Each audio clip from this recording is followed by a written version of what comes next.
இரட்டை இலை சின்னத்தில் மூன்றாவது முறையாக களம் காண்பதால் சமூக ஆர்வலர்கள் பாராட்டுகின்றனர் டாக்டர் வி. பரமசிவம் அவர்களை.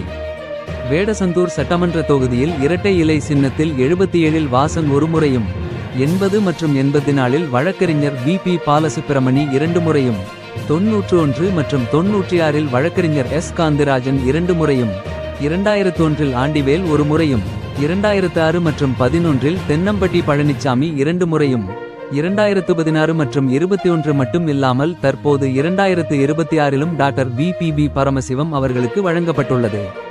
மூன்றாவது முறையாக வேடசந்தூரில் இரட்டை இலை சின்னத்தில் போட்டியிடும் வேட்பாளர் வி. பரமசிவம் என்பதால் தொண்டர்கள் சந்தோஷத்தில் வருங்கால முதல்வர் எடப்பாடி பழனிச்சாமி வாழ்க என கோஷம் போட்டு வெடிவெடித்து கொண்டாடினர். இந்த நிகழ்ச்சியின் போது வேடசந்தூர் ஒன்றிய செயலாளர் ஜான்போஸ், நகரச் செயலாளர் பாபுசேட், ஒன்றிய அம்மா பறவை செயலாளர் நிலா தண்டபாணி, தகவல் தொழில்நுட்ப பிரிவு மேற்கு மாவட்ட செயலாளர் கார்த்திக், அம்மா பேரவை செயலாளர் பூக்கடை ஆறுமுகம், ஒன்றிய துணை செயலாளர் ராமலிங்கம், கூட்டணி கட்சியின் சார்பாக நலவாரிய பிரிவு தலைவர் கோபால், அஇஅதிமுக மேற்கு ஒன்றிய பாசறை செயலாளர் சந்திரசேகர், சிறுபான்மை பிரிவு ஒன்றிய செயலாளர் வேளாங்கண்ணி, எம்ஜிஆர் அணி ஒன்றிய செயலாளர் நெடுஞ்செழியன், மண்டபம்புதூர் கிளை செயலாளர் வீராட்சாமி, வேடசந்தூர் முன்னாள் அறங்காவலர் நீலமேகம், தகவல் தொழில்நுட்ப பிரிவு மாவட்ட துணை செயலாளர் சரவணகுமார், நகர இளைஞர் இளம் பெண்கள் பாசறை செயலாளர் பாண்டிகணேஷ், மாவட்ட ஓட்டுநரணி இணைச் செயலாளர் செல்வம், நகர மகளிரணி செயலாளர் புஷ்பா, நகர மாணவரணி தலைவர் சரத், 15வது வார்டு செயலாளர் சர்க்கரை பாவா,